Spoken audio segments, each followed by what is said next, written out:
শহীদ মুজাহিদের শেষ কথা।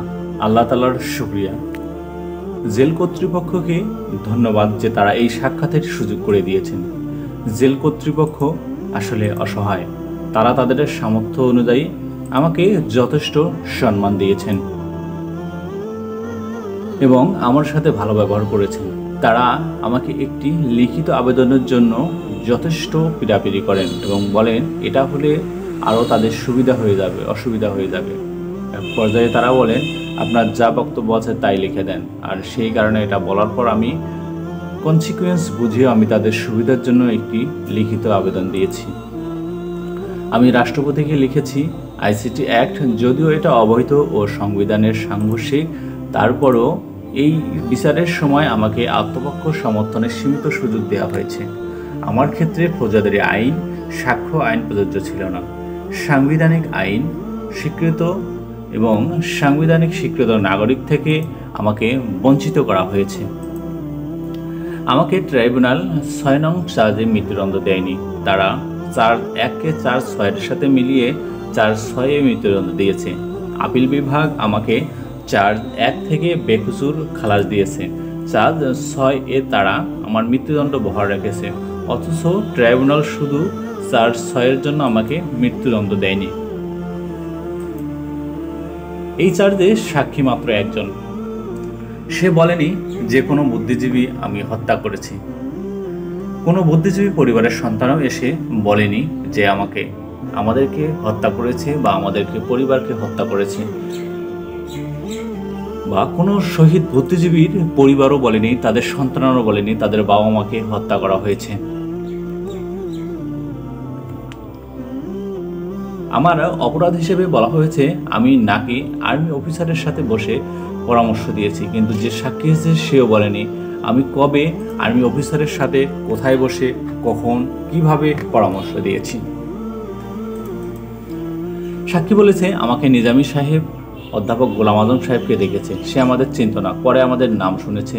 অথচ এই অভিযোগটি গোলাম আজম সাহেবের বিরুদ্ধে আনাই হয়নি। নিজামী ভাইকে যাবজ্জীবন দিয়ে শুধু আমাকে মৃত্যুদণ্ড দেওয়া হয়েছে। আমি নিশ্চিত যে আমার মৃত্যুদণ্ডের রায় কনফার্ম করে তারপর আমার বিরুদ্ধে প্রশাসনের বিচার শুরু করবে। আমাকে আমার পরিবার ও সংগঠন দেশবাসীর কাছে হেয় প্রতিপন্ন করার জন্য, কাপুরুষ প্রমাণ করার জন্য রাষ্ট্রীয়ভাবে এই মিথ্যাচারের নাটক করা হয়েছে। এই জালিম সরকারের কাছে আমার ক্ষমা চাওয়ার কোনো প্রশ্নই আসে না।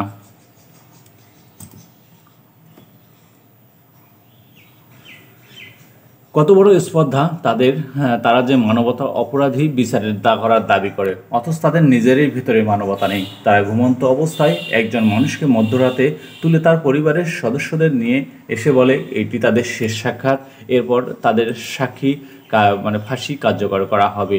এটি মধ্যরাতের চিত্রের একটি ঘটনা। তোমরা শুনে রাখো, আজ আমার ফাঁসি কার্যকর করা হয় তা হবে ঠান্ডা মাথায় একজন নিরীহ মানুষকে হত্যা করা। তোমরা প্রতিহিংসা পরায়ণ হবে না, তোমাদের কিছুই করতে হবে না। আজ আমার মৃত্যুদণ্ড কার্যকরার পর অন্যায় বিচারিক প্রক্রিয়ার সাথে যারা জড়িত তাদের বিচার আল্লাহর দরবারে হয়ে যাবে। বিচার শুরু হয়ে গেছে, তোমাদের কারো কিছু করতে হবে না। আমার বিশ্বাস বাংলাদেশের জামায়াত ইসলামী ও ইসলামী ছাত্র শিবিরের মতো এত বড় নেয়ামত দুনিয়াতে আর একটিও নেই। আমার জানা মতে এই সংগঠন দুটি পৃথক পৃথিবীর মধ্যে সেরা বিদ্যমান। এই সংগঠনের ব্যাপারে আমি সন্তুষ্ট। গত কয়েক বছর ধরে অনেক নেতাকর্মী শহীদ হয়েছে, অনেক মানুষ জেল খেটেছেন এবং আমার এই কাজের জন্য অনেক মানুষ আহত হয়েছেন। আমার জেলখানায় আছে কয়েক হাজার মানুষ। বিশেষ করে ইসলামী ছাত্র শিবির বিগত 5 বছরে যে ভূমিকা রেখেছে, যে স্যাক্রিফাইস করেছে তার তুলনা অতুলনীয়। আমাদের শাহাদত এই দেশে ইসলামী আন্দোলন সহস্রগুণ বেগবান করবে এবং এর মাধ্যমে জাতীয় জীবনে পরিবর্তন ইতিবাচক আসবে ইনশাআল্লাহ। তিনি বলেন আমার বিরুদ্ধে যারা সাক্ষী দিয়েছেন তাদের মধ্যে 2 জন ছাড়া বাকি সবাই দরিদ্র। তারা মূলত অভাবের তাড়নায় বিপদে পড়ে মিথ্যা সাক্ষ্য দিতে বাধ্য হয়েছেন। আমি তাদের সবাইকে মাফ করে দিলাম, তোমরাও কোনো ক্ষোভ রাখবা না।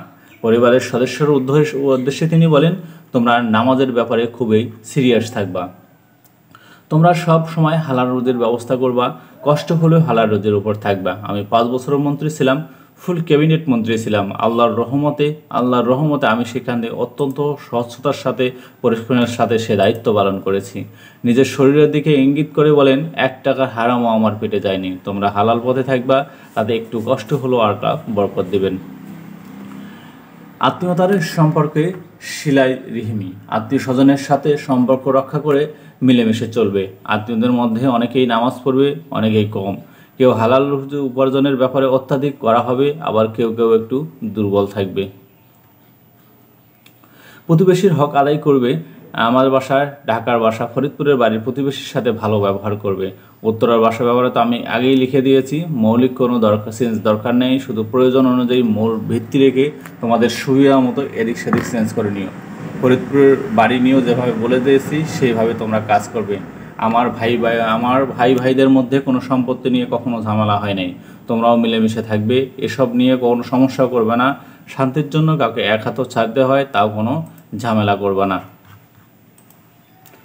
বেশি করে জীবনী ও সাহাবীদের জীবনী পড়বে। আমি জানি তোমরা পড়েছো, কিন্তু তাও বারবার পড়বে। বিশেষ করে পয়গম্বর মহানবী হজরত মুহাম্মদ সাল্লাল্লাহু আলাইহি ওয়াসাল্লামের সিরাতে সরর আলম, সিরাত ইবনে হিশাম, রাসূল সাল্লাল্লাহু আলাইহি ওয়াসাল্লাম বিপ্লবী জীবন, সিরাতুন নবী জীবনের উপরে ভালো বই আছে, আগে পড়েছো জানি, তাও তোমরা পড়ে নিও।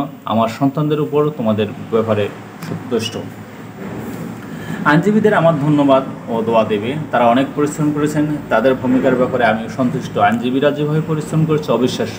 ওনারা যদি টাকা নিত তাহলে 5 থেকে 10 কোটি টাকার কম হতো না, কিন্তু তারা অলমোস্ট বিনা পয়সা তারা সাহসিকতার সাথে এই আইনি লড়াই চালিয়ে গেছেন।